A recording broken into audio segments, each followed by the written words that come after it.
الحمد لله وكفى وسلام على عباده الذين اصطفى أما بعد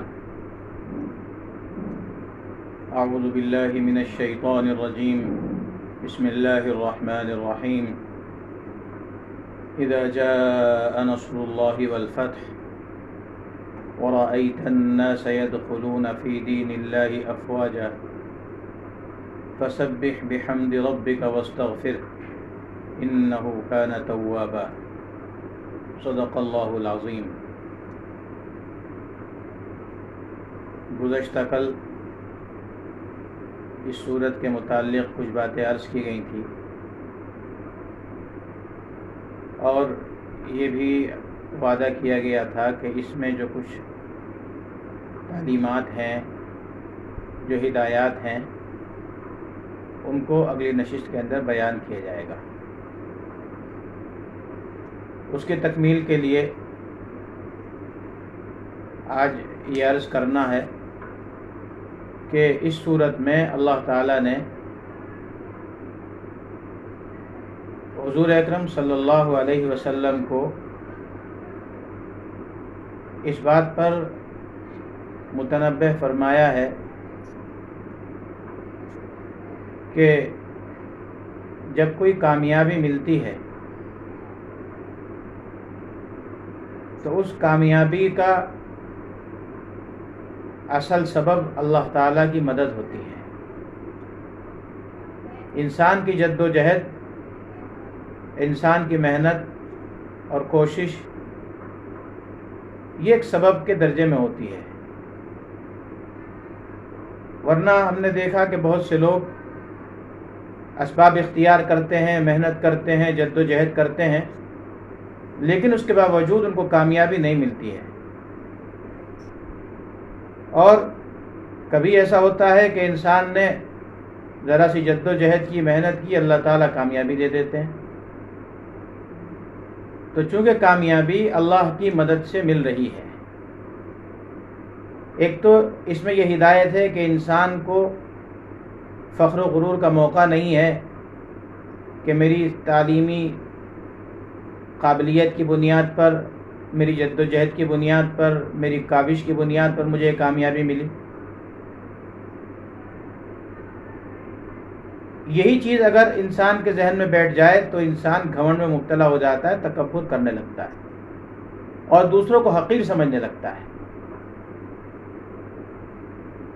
لیکن اگر انسان کے ذہن میں یہ بات آ جائے کہ یہ کامیابی مجھے جو ملی ہے وہ اللہ تعالیٰ کی مدد سے ملی ہے،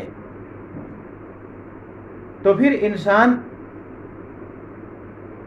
اللہ تعالیٰ کی اس نعمت کو مانتا ہے اور اس کا شکر ادا کرتا ہے۔ اسی لیے اللہ رب العزت نے اس سورت کے تیسری آیت کے اندر یہ ہدایت دی، فسبح بحمد ربک، اپنے رب کی خوبیوں کے ساتھ اس کی تسبیح کیجیے، واستغفر، اور استغفار کیجیے۔ یعنی چونکہ اللہ نے کامیابی دی ہے تو اس کا تقاضا یہ ہے کہ انسان اللہ کی حمد و ثنا کرے، اللہ کا شکر ادا کرے،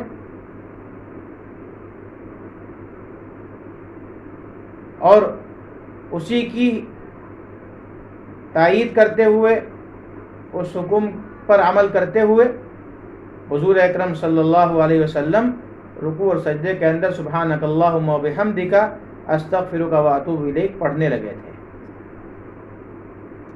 شکر کرنے کا جو حکم دیا گیا ہے وہ بھی در حقیقت انسان کے نفع کے لیے ہے، ورنہ اگر ساری کائنات کے لوگ اللہ کی ناشکری کرنے پر آ جائیں تو اللہ کی بڑائی میں کوئی کمی نہیں آئے گی، اللہ کا نقصان نہیں ہوگا۔ انسان اگر اللہ کا شکر ادا کرتا ہے تو فائدہ اس انسان کا ہوتا ہے، اور ناشکری کرتا ہے تو نقصان بھی اسی انسان کا ہوتا ہے۔ اللہ تعالیٰ نے ایک موقع پر فرمایا، لئن شکرتم لازیدنکم، اگر تم شکر ادا کرو گے تو میں تمہاری نعمت میں اضافہ کر دوں گا۔ جو بھی نعمت ملی، مثال کے طور پر انسان کو مال کی ضرورت تھی، اللہ نے مال دے دیا، اب انسان نے اس پر شکر ادا کیا تو اللہ مال میں اضافہ فرما دیں گے. انسان بیمار تھا، اس نے صحت طلب کی، اللہ نے اس کو صحت دے دی.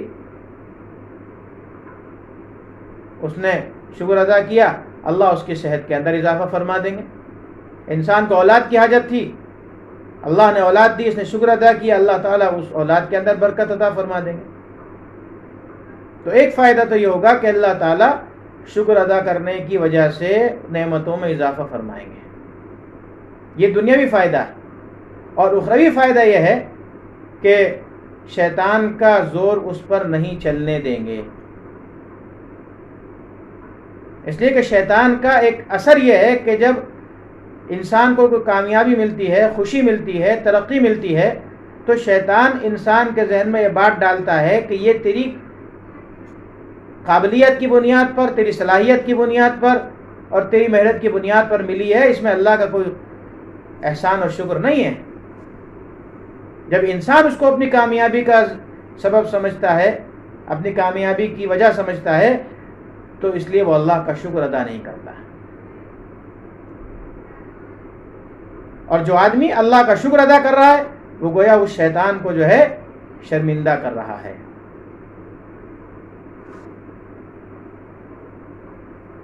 اور اگر کوئی انسان اللہ کا شکر ادا نہیں کرتا ہے تو پھر اس کے بارے میں بھی فرما دیا وَلَئِن كَفَرْتُمْ إِنَّ عَذَابِي لَشَدِيدٌ. اور اگر تم ناشکری کرو گے، نعمتوں کی ناقدری کرو گے، تو پھر یاد رکھو کہ میرا عذاب سخت ہے. حضرت مولانا اشرف علی تھانوی رحمۃ اللہ علیہ فرماتے ہیں کہ اگر شیطان کے اثر سے بچنا ہے تو اس کا طریقہ یہ ہے کہ انسان ہر بات پر اللہ کا شکر ادا کرے. مثال کے طور پر انسان سفر میں ہے، اس کو سواری مل جائے تو اس پر اللہ کا شکر ادا کرے. سفر کی صعوبتوں سے، مشقتوں سے بچ جائے، اس پر اللہ کا شکر ادا کرے. گھر پہنچ جائے، گھر والوں کو عافیت کے ساتھ پالے، اس پر اللہ کا شکر ادا کرے. کھانا اس کے سامنے دستیاب ہو جائے، اس پر اللہ کا شکر ادا کرے. پینے کے لیے میٹھا اور ٹھنڈا پانی دستیاب ہو جائے، اس پر اللہ کا شکر ادا کرے. جو بھی نعمت اللہ تعالیٰ دے رہے ہیں اس پر اللہ کا شکر ادا کرے. شکر جو ہے یہ پوشیدہ عبادت ہے. نماز کوئی پڑھتا ہے تو اس میں ریاکاری کا خوف ہے. مال خرچ کر رہا ہے، اس میں ریاکاری کا خوف ہے. حج کر رہا ہے، عمرہ کر رہا ہے، اس میں ریاکاری کا خوف ہے. لیکن انسان خاموشی کے ساتھ اللہ کا شکر ادا کرتا ہے تو اس شکر ادا کرنے کا علم صرف اس شکر کرنے والے کو ہوتا ہے یا اللہ تعالیٰ کو ہوتا ہے، تیسرے کسی کو نہیں ہوتا ہے. لہذا یہ پوشیدہ عبادت ہے، ایسی عبادت ہے جس میں کوئی ریاکاری نہیں ہوتی ہے.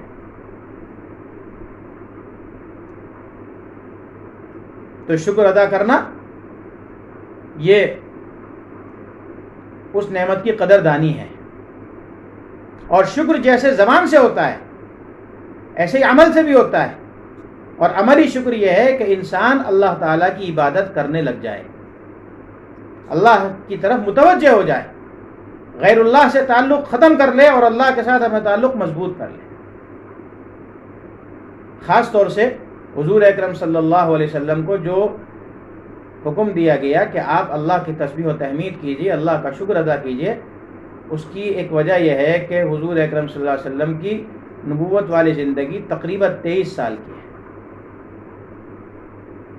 حالانکہ جن لوگوں کی طرف آپ کو مبعوث کیا گیا وہ ایسے لوگ ہیں کہ جن کے اندر برائیوں کی کوئی انتہا نہیں تھی. کوئی برائی ایسی نہیں تھی معاشرے کے اندر جو ان لوگوں کے اندر نہ پھیلی ہوئی ہو، چاہے شراب ہو، چاہے جوا ہو، چاہے زناکاری ہو، چاہے قتل و غارت گری ہو، ہر برائی ان کے اندر موجود تھی. لیکن حضور اکرم صلی اللہ علیہ وسلم نے اس 23 سال کی مدت میں ایسا عظیم انقلاب پیدا کیا کہ 23 سال کے بعد جب آپ اس دنیا سے رخصت ہوئے تو تقریباً 1.25 لاکھ صحابہ کرام کی جماعت روئے زمین پر موجود تھی. یہ حضور کی خصوصیت ہے.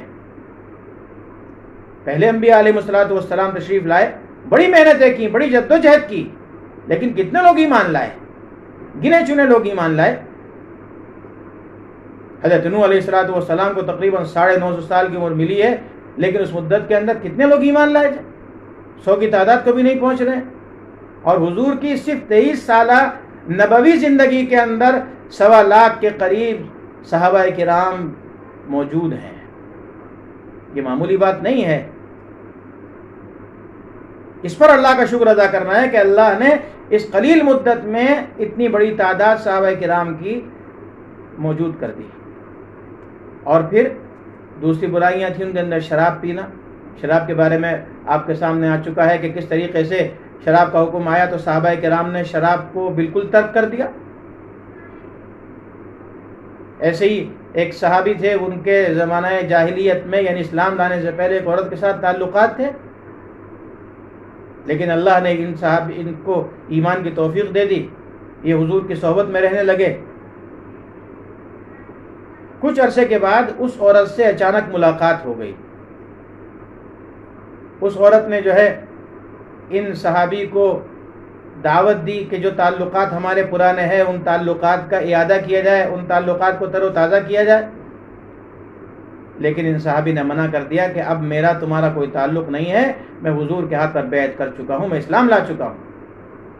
ہاں بات ایک ہے شادی کرنے کی، میں حضور سے پوچھوں گا اگر وہ مجھ کو تم سے شادی کرنے کی اجازت دیتے ہیں تو میں تم سے شادی کر سکتا ہوں، اور اگر اجازت نہیں دیں گے تو میں تم سے شادی نہیں کروں گا. چنانچہ وہ صحابی حضور اکرم صلی اللہ علیہ وسلم کی خدمت میں حاضر ہوئے اور عرض کیا کہ یا رسول اللہ، میرے ساتھ مسئلہ یہ ہے، اگر آپ اجازت دیں تو میں اس کے ساتھ شادی کر سکتا ہوں، حالانکہ وہ ابھی تک ایمان نہیں لائی. تو اللہ تعالیٰ کی طرف سے حکم آیا وَلَا تَنْكِحُوا الْمُشْرِكَاتِ حَتَّى يُؤْمِنْ. تم مشرک عورتوں سے نکاح مت کرنا یہاں تک کہ وہ ایمان لے آئے. یعنی غیر مسلم عورت کے ساتھ کسی مسلمان مرد کا نکاح جائز نہیں ہے، اور کسی غیر مسلم مرد کے ساتھ کسی مسلمان عورت کا نکاح جائز نہیں ہے. کسی بھی حالت میں اس کی اجازت نہیں ہے. لوگ اس میں آج کل بے توجہی کرتے ہیں. ایسے بہت سے معاملات سامنے آئے کہ مسلمان لڑکے نے غیر مسلم لڑکی سے شادی کر لی، یا مسلمان لڑکی نے کسی غیر مسلم لڑکے سے شادی کر لی. یاد رکھیے کہ یہ شرعاً جائز نہیں ہے. اس شادی کے نتیجے میں جو تعلق قائم ہوگا وہ سراسر ناجائز تعلق ہوگا. تو یہ انقلاب پیدا کیا. ایک ایک صحابی کے دل کے اندر یہ جذبہ پیدا کر دیا کہ اللہ اور اللہ کے رسول کے حکم کے خلاف چلنا نہیں ہے. اس پر شکر ادا کرنے کا حکم دیا گیا. اور دوسری چیز جس کا حکم آیا وَاسْتَغْفِرْ، استغفار کیجیے.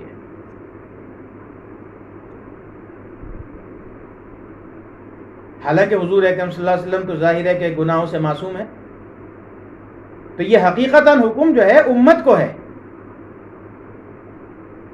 کہ تم اللہ کی حمد و ثنا تو کرو ہی، ساتھ میں تمہیں اللہ سے استغفار بھی کرنا چاہیے. کیوں کرنا چاہیے استغفار؟ اس لیے کہ شیطان چونکہ پیچھے لگا رہتا ہے مسلسل، وہ عبادات کے اندر بھی رخنہ اندازی کرتا ہے. عبادات کا جو حق ہے اس حق کے مطابق عبادت کرنے نہیں دیتا ہے. آپ دیکھیے حضور اکرم صلی اللہ علیہ وسلم کے بارے میں آتا ہے کہ جب رات کو آپ تہجد پڑھا کرتے تھے تو اتنا لمبا آپ کھڑے ہوتے تھے، اتنی دیر تک کھڑے ہوتے تھے کہ آپ کے پاؤں مبارک پر ورم آ جاتا تھا. رکوع بھی اتنا لمبا کرتے تھے جتنا لمبا قیام ہوتا تھا، اور پھر سجدہ بھی اتنا لمبا کرتے تھے جتنا لمبا قیام ہوتا تھا.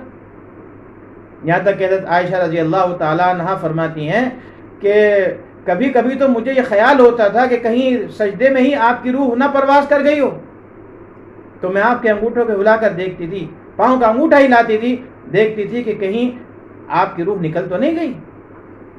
اتنی عظیم عبادت آپ کرتے تھے. اور پھر آپ یہ کہتے تھے ما عرفتک حق معرفتک، اے اللہ میں نے آپ کو جیسا پہچاننا چاہیے تھا ایسا نہیں پہچانا. وما عبدتک حق عبادتک، اور جیسی آپ کی عبادت کرنی چاہیے تھی میں آپ کی عبادت نہیں کر سکا.